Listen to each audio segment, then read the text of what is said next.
chope ces infos via la NASA. C'est pas PPDA, c'est pas Chazal. Tu crois que tu sais mais tu sais pas. Poto c'est les actus de PA. Et ce soir pour mes actus j'avais envie qu'on parle d'une entreprise qui fait beaucoup parler d'elle depuis maintenant plusieurs semaines. Pas forcément pour des bonnes raisons. Cette entreprise c'est Boeing. Alors Boeing depuis plus d'un siècle c'est un des fleurons de l'industrie américaine avec plus de 150 000 employés quand même. 77 milliards de dollars de chiffre d'affaires l'an dernier. Un vrai poids lourd de l'aviation dans le monde entier qui globalement se partage avec Airbus à peu près la moitié du marché mondial. Airbus qui de son côté on le rappelle quand même, boîte européenne, collaboration assez unique entre la France, les Allemands, les Espagnols et les Anglais. Et si jamais il y a des Toulousains qui nous regardent, je pense que forcément vous savez à quel point c'est une boîte qui emploie énormément de monde. C'est maintenant lié à l'histoire de la ville aussi. Et chez Airbus, c'est vrai que ça peut un peu se frotter les mains en ce moment parce que le concurrent américain, il est victime de ce qu'on appelle une série noire. Il est dans la loose streak cauchemardesque, il s'en sort pas, ni plus ni moins, le géant Boeing. Pour vous remettre un peu dans le contexte, on est le 5 janvier dernier, il est 17h13, après le décollage d'un avion donc, de Alaska Airlines qui devait relier donc, Portland à Ontario, donc l'Oregon à la Californie. Il se passe une petite dinguerie. On est sur un vol de 2 heures, donc normalement c'est un trajet assez classique. Vous savez, les États-Unis, TGV et tout, c'est pas ouf. Donc eux, c'est. Non, c'est avion. Ouais. Il n'y a pas trop de questions. Avion, vous avez vu passer ou pas Moi j'avais vu, il y a des pneus crevés, il y a eu ci, il y a eu ça. Je vais y venir après, mais là on est encore sur un autre level parce que c'est vrai que tu peux potentiellement voyage de 2 heures, petite sieste, etc. Tu vas arriver frais de l'autre côté, sauf que tout d'un coup, tu es réveillé par un énorme boucan, tu comprends pas ce qui se passe, et en fait, petit trou noir, il y a une porte qui s'est arrachée en plein vol. Ah oui, j'avais vu ça. On a un TikTok de cette fille, c'est exactement ce qui lui est arrivé. 30 millions de vues le TikTok. Tu te réveilles, il y a les masques à oxygène qui sont tombés et tout, et il y a un trou d'air. Il y a un trou d'air. C'est un mec qui voulait fumer, je crois, à côté. Il comprenait pas. Il s'est dit merde, qu'est-ce qui se passe? Au début, elle croyait que c'était des petites turbulences. Là, c'est une fois au sol, et c'est vrai que c'est quand même assez ouf. Par miracle absolu, il y a eu seulement 3 blessés très légers. La porte, elle a été bien retrouvée dans un jardin en dessous de la voile de survol. Et c'est quand même assez impressionnant. Il y a eu personne aussi en dessous, en mode t'es en train de... Tu vois, tu bois ton café dehors et puis d'un coup, porte d'avion. Là, c'est... imagine, t'es assis là. Quand t'es la personne à côté... J'étais genre en mode merde, qu'est-ce qui se passe? Ça doit être... Ils ont retrouvé aussi un iPhone qui a fait donc une chute de 4800 mètres de haut quand même. C'est pareil, gros, ça touche un man. C'est mort direct, mais sans rayure. Sans rayure. Bonne pub, T'as juste le câble de chargement qui est arraché en bas. C'est vrai que pour Apple, là, ça a été un plutôt bon coup de com'. Et suite à ça, donc du coup, la FAA, donc c'est le gendarme de l'aviation aux États-Unis, ils ont ordonné donc de clouer au sol tous les avions de type 737 MAX 9 de chez Boeing pour qu'ils soient inspectés avec le plus d'attention possible et pour éviter une véritable catastrophe. Parce qu'en fait, le 737 MAX, donc du coup, il était déjà connu comme étant problématique au sein des modèles Boeing. En 2018 et en 2019, il a été impliqué dans 2 crashs aériens, on peut voir ici, qui figurent quand même parmi les plus mortels de ces dernières années. Au total, ça a tué 346 personnes. Donc on n'est quand même pas sur un truc juste, il y a la porte qui s'est arrachée une fois, ok, il y a eu un problème ou autre. C'est un peu plus dangereux que ça. À l'époque, le modèle, donc, il avait été interdit de vol pendant 1 an et demi, avant de trouver les causes de ce qui s'était passé, les solutions aussi pour rendre de nouveau l'avion fiable. Mais force est de constater qu'en 2024, la situation est loin d'être au beau fixe pour Boeing, parce qu'il continue d'y avoir des problèmes. Petit aparté, donc, du coup, sur l'histoire du 737, à côté, donc, sur la série noire qui touche aussi l'avionneur. Après Alaska Airlines, donc ça c'était le 5 janvier. Le 19 janvier, donc 14 jours après, il y a un moteur d'un 747 cargo. Donc eux, ils transportent des marchandises, il n'y avait pas de passagers à bord, mais tout simplement qui a pris feu au-dessus de Miami. Donc atterrissage forcé, si tu veux. Donc c'est vrai que le timing n'est pas idéal. Il y a un enchaînement de trucs. Surtout que c'est le même avion, juste cargo, quoi. Celui-là, pas exactement. Vol touristique, On est sur le 737 et du coup, alors c'est le Max, là c'est cargo, donc c'est quand même, je suis pas spécialiste de l'aviation, mais il y a quand même quelques différences. Mais du coup, on se dit merde, qu'est-ce qui se passe? Parce que à nouveau chez Alaska Airlines, qui les collectionne, c'était le 1er mars, il y a eu un problème au niveau de la porte, donc du compartiment à animaux, qui était tout simplement entrouverte. Donc ni plus ni moins. Donc pareil, bonne étoile, aucun blessé, plutôt bon petit miracle. Je peux continuer, j'ai encore quelques exemples. Une semaine plus tard, c'est à Los Angeles que ça se passe. Un Boeing de la compagnie United, boum, le pneu là qui tombe. Et le pneu, il a fait des dégâts, parce que pareil, on se disait, si jamais ça tombe sur quelqu'un, c'est tombé sur des voitures en l'occurrence. Les voitures, oui. Et les voitures, donc du coup, juste écrabouillées. À laquelle il est envoyé. Et puis c'est lourd. C'est une pierre, quoi. Et c'était pas à Los Angeles, pardon, c'était à San Francisco que ça s'est passé. passé. Mais donc du coup, ouais, et honnêtement, ce qui est terrible, c'est qu'on peut continuer. Pas plus tard que le lendemain, donc un avion de la même compagnie, ça a été victime d'une sortie de piste à Houston cette fois-ci. Donc l'avion qui était juste plus sur la piste, mais on dirait un film en mode l'apocalypse. Ouais. Tu vois, les avions se dérèglent, etc. Et pour terminer, un petit numéro complémentaire que je vous mets, ça s'est passé le 11 mars. C'est un 787 qui a été victime d'une perte brutale d'altitude entre l'Australie et Nouvelle-Zélande. Parce que vous savez, parfois, il y a des turbulences, etc. Il y a des pilotes qui expliquent que c'est pas si grave. Là, ce que vous voyez, c'est le corps de Jean en fait qui a été propulsé jusqu'au plafond et qui du coup, non mais c'est impressionnant. On était sur un truc où ils n'étaient pas attachés ni rien. Du coup, ils ont défoncé le plafond. Il y a eu 50 blessés, 50 blessés. Et oui, justement. ça a descendu d'un coup et en fait, exactement. Oui, c'est la tour de la terreur quoi. Ils descendent et c'est pour ça que sauf qu'ils sont pas attachés. Même quand ils me disent d'enlever la ceinture, je n'enlève pas la ceinture. Tu peux. Tu peux, mais parce que normalement, il y a un moment, tu vas l'épicer, tu prends le siège avec toi. Non, mais c'est le seul moment. Mais et en vrai, je me retiens très souvent. En fait, je dors et je me réveille. Pendant 13 heures, tu te retiens pas très vite, je te le dis. Alors excuse-nous, on voyage pas tous sur des longs courriers. Non mais oui, je vois ce que tu veux dire. Dans ce moment-là, c'est plus dur. C'est vrai qu'à chaque fois qu'il y a un peu de turbulence, ils te disent de suite d'aller t'asseoir, de mettre ta ceinture. Moi, je suis un peu heureux en avion. Et le problème de l'aviation, c'est que ça se doit d'être parfait. Ah bah oui. Tu vois, entre guillemets, parce qu'en vrai, tu regardes les véhicules, les voitures et compagnie, ou même les trains, on a des couacs, tu vois, malgré tout. Et l'aviation, vu que c'est déjà angoissant pour beaucoup de monde, t'es dans les airs, ça paraît irréaliste. Ça se doit d'être parfait. Et donc, normalement, il y a des normes de sécurité et de vérification. Alors, est-ce que c'est la compagnie qui a, du coup, mal entretenu ? Est-ce que c'est l'âge de ces 737 qui commencent tous à arriver vers la quinzaine, vingtaine, X, et ils vieillissent mal ? Justement, mon cher Doc, pour continuer, il y a quelqu'un qui avait pas mal d'infos, puisque un certain John Barnett, qui a été ex-contrôleur, donc qualité de Boeing, qui avait pris sa retraite en 2017, qui avait été un peu lanceur d'alerte, justement, parce qu'il avait déjà mis en lumière certains problèmes sur ces avions-là. Il avait évoqué certains incidents, etc. Donc, c'est des défauts de fabrication. Ouais, sur le manque de fiabilité des avions, etc. Il avait mis tout ça en avant.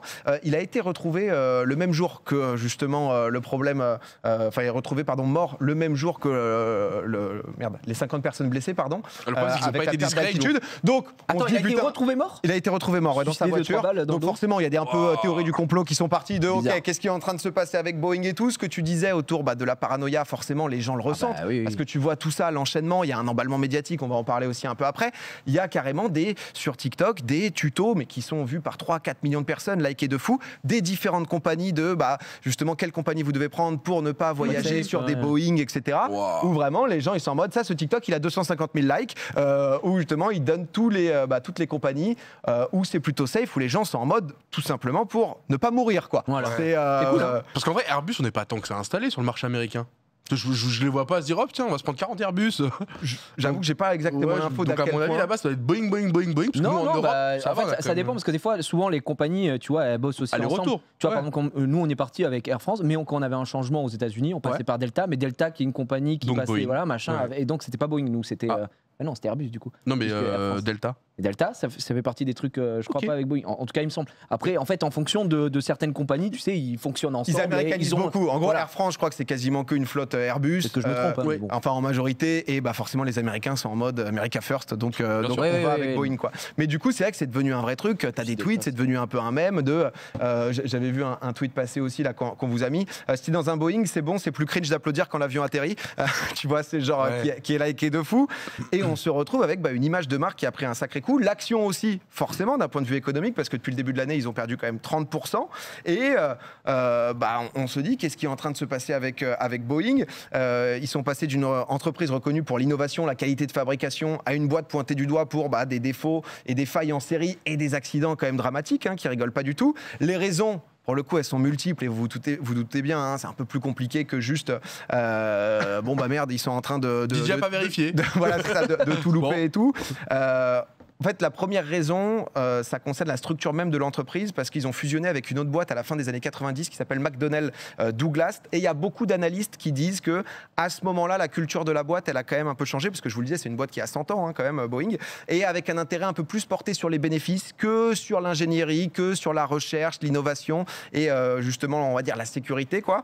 Il y a 10 ans, avant tout scandale, il y avait Al Jazeera, donc le média, qui avait interviewé les employés d'une usine Boeing. Et la question, elle était simple: est-ce que vous voleriez dans des appareils Boeing? Et la réponse, dans l'ensemble, c'était plutôt non. Je ne sais pas si on a du son, mais concrètement, c'est du non un peu à tout va, quoi. Parce que maintenant, on va faire attention sur notre billet, c'est quoi comme type d'avion? Alors qu'avant, on s'en foutait, quoi. Ah bah c'est... Là, quand on va voir Boeing, on va être en mode « Ah !» C'est un truc, et bon, là concrètement, tout le monde dit non, quoi. Hein. Pour vous résumer un petit peu cette petite vidéo. Mais c'est aussi un sujet, tu vois, où les gens se posent la question de à quel point, en fait, c'est pas non plus juste parce que, en fait, on a mis le doigt sur quelque chose chez Boeing et maintenant, c'est des événements qui sont repris dans les médias où avant, on n'en entendait pas spécialement parler, tu vois, potentiellement. Parce que chaque petit couac qu'il y a de Boeing, c'est repris un peu de partout. Ce soir, par exemple, on en parle et ça peut donner aussi l'impression qu'il y a plus de problèmes. La semaine dernière, sur Twitter, c'est un spécialiste de l'aviation qui s'appelle Lustublog qui a recensé le nombre d'incidents depuis le 1er janvier 2024. Et spoiler, pour le coup, il y a plus d'Airbus que de Boeing, où on voit donc 101 occurrences avec des Airbus, 90 occurrences avec des Boeing. Après, la gravité de chaque, tu vois. Exactement. Mettez des levels de gravité comme ça, on peut mieux jauger. C'est pas des portes qui s'ouvrent, des pneus qui tombent et tout. Il peut y avoir le côté ordre de gravité qui peut être un bon indicateur, mais quand même, il peut y avoir parfois des petits soucis. Et c'est vrai que les médias associent beaucoup les problèmes techniques de Boeing directement, même si bien souvent, dans la plupart des cas, en fait, c'est pas forcément l'avion le problème, mais c'est la maintenance, c'est la compagnie aérienne. C'est-à-dire que le pneu qui se décroche, Boeing, ils ont fait l'avion, tout va bien. Ensuite, c'est l'entretien. C'est juste l'entretien. Et si la compagnie aérienne n'assure pas, l'aviateur à la base, il n'y est pas forcément pour grand chose, quoi. Mais ça vient quand même absolument pas justifier les problèmes de fabrication, la fiabilité des avions. Et on ne sait pas encore si cette énorme vague d'infos, parce que là c'est repris partout, on le disait avec Airbus en Europe, les gens ont tout simplement peur. Maintenant, tu as carrément des. Je ne sais pas si on l'a, mais tu as des filtres en fait, maintenant sur les différents sites où tu vas pouvoir cocher ou non quel type d'avion tu veux. Tu peux te dire que, ok, je vais à tout prix pas voler par exemple sur un Boeing parce que les gens, en fait, ils se sont rendus compte que les gens avaient peur et que ça pouvait être problématique. Et je tiens quand même à rappeler, c'est ce que tu disais, Edouard aussi, c'est que l'avion reste quand même le moyen le plus sûr. En 2022, ils avaient calculé qu'il y a un accident pour 826 000 vols effectués. Et par accident, c'est pas accident mortel. Donc on est quand même justement sur une chance. Mais le problème de l'avion, ça reste très loin de la voiture. Le problème de l'avion, c'est qu'il en suffit d'un pour que ce soit la crise. Alors que la voiture, il peut y avoir des petits accidents. Oui, c'est ça. En fait, c'est le problème de l'avion, c'est l'angoisse. L'avion, il y a peu de chances que si c'est un crash, tu sois en mode. Je m'en souviens, c'est comme hier. Généralement, malheureusement, les crashs, c'est toujours très tragique. Il y a peu de chances de survie. Ton masque qui tombe, tu t'exploses contre un mur, le masque, il va pas servir à grand chose. Déjà, tu prends l'avion, tu as des turbulences un peu vénères, tu es en mode. Ah oui. Il peut y avoir un petit stress, quoi. Oui, je peux comprendre. Ça bouge un peu, tu te dis merde, où c'est quoi. Les gars, en parlant d'accident d'avion, j'ai vu sur Netflix le film Cercle des Neiges. Cercle des Neiges, oui. On a parlé ici. Ah, vous en avez parlé? On a parlé dans Pop Corn. Incroyable. Et eux, ils n'avaient pas, c'était pas chez Boeing. C'était pas ça. C'était il y a longtemps. Mais effectivement, ça fout les boulins. C'est pareil, tu vois, quand on voit la porte, là, moi je me dis, ils ont atterri. Heureusement, il n'y a pas eu de blessés et tout. Mais gros, t'es dans ce vol-là. Tu reprends plus l'avion. Tu pars pour aller en vacances, tu te dis, je vais peut-être prolonger mes vacances, peut-être louer une voiture pour rentrer. Je pense que tu reprends plus l'avion pendant un bon moment. Choqué, vraiment choqué. Alors que porte ouverte en plein vol, en étant pragmatique, techniquement sur le retour, c'est censé bien se passer. Enfin, t'as peu de chances que ça se passe mal. C'est juste que ça tombe sur toi, c'est un trauma, quoi, gros. Je pense que oui, il y a des. Je pense qu'ils sont quand même pris en charge avec des assurances, des psys pendant une durée. Je pense quand même. J'imagine. Tu fais vivre ça, je pense, à 300 humains. À nouveau, le mec qui vraiment a eu l'appel d'air juste à côté de lui tout le vol, qui était à la base, c'est juste dire j'ai de la place pour les jambes. Ça va être cool, hein. Mais t'as été malin de mettre en avant comme que ça peut être aussi un argument politique, économique pour. En fait, c'est une réalité. Mais c'est pour ça que il y a justement l'expert un peu de l'aviation qui avait mis aussi en avant le fait qui que peut ça aggraver la arrive situation avec l'information aujourd'hui qui peut être utilisée à ce genre de fin et compagnie. Non, mais je voulais vous en parler en tout cas parce que vous avez peut-être vu passer. Je me suis dit qu'on allait creuser un peu le sujet. Vous avez peur en avion? À moi, à mort. Moi, je me pose la question, tu vois, parce que je connais des gens qui sont tétanisés. Tu vois, TPK, qui est que j'embrasse, un commentateur versus en général, etc. Lui, il s'est fait violence pour aller aux États-Unis pour faire Genesis et tout, parce que le mec est vraiment, il est en mode si je peux éviter l'avion, je veux pas prendre l'avion, quoi. Et j'en connais quelques-uns comme ça. Moi, au début, j'étais un peu stressé, et maintenant, je me dis. Non, normalement, je me dis, j'essaie de rationaliser en me disant, ce vol, il le fait tous les jours. Il n'y a pas de souci, pourquoi ça arriverait sur moi, tu vois. Mais je t'avoue que les turbulences, je ne suis pas forcément hyper à l'aise. Et voilà. Et alors en plus, quand tu es dans un vol où tu as des gens qui ont vraiment peur, ça peut en plus. Moi, je me souviens toute ma vie, le retour de l'E3 avec Zari, Max, Hugo, moi, et en fait, on loupe notre vol pour des péripéties qui sont trop longues à raconter ici et qui sont pas de notre ressort. Et en fait, on prend un vol domestique, en gros, qui doit faire, je crois, on devait aller à New York pour avoir un changement. Et dedans, on a 2 gonzesses devant qui priaient pendant le vol, qui hurlaient Jésus et tout, revient, machin. Et j'étais en mode. Il y avait des turbulences ou juste. Parce qu'à un moment, on a des turbulences. Je concède que les turbulences étaient quand même un peu énervées, tu vois, tac, tac, tac. Mais la meuf hurlait. Xari dans Flegme, incroyable. Putain, elle va pas fermer sa gueule. On peut pas dormir, merde! merde. Et la meuf hurle, mais quand je te dis hurler, j'étais là, mais en fait, tu rends service à personne. Il y a des gens qui n'ont pas peur, qui vont prendre ton stress, tu vois. Et Xav était là. Putain, on peut pas dormir. C'est difficile à contrôler, quoi, je pense. Ce que tu dis sur Boeing, c'est un peu le contre-discours, mais en vrai de vrai, la peur, c'est souvent un manque de connaissances. Et en fait, plus tu vas t'informer sur les technologies, sur les anciens crashs, et donc du coup, suite à ces crashs, on a appris qu'il fallait faire attention à tel truc, plus tu vas dire, bon, ils sont peut-être derrière nous, les plus gros crashs, entre guillemets, même si l'accident est très vite arrivé. Et puis maintenant, tu as aussi les compagnies qui, je crois, donnent gratuitement des stages pour arriver à dédramatiser. Parce qu'en fait, effectivement, l'aviation, frère, c'est il n'y a pas si longtemps, en vrai de vrai. Et ouais, au début... t'as des trucs d'hypnose, etc. Voilà, c'est ça. Donc je comprends que les gens soient stressés. Analysé, quoi. Mais là, tout ce qui se passe avec Boeing, ça va juste relancer une vague de... Les gens sont vraiment en mode...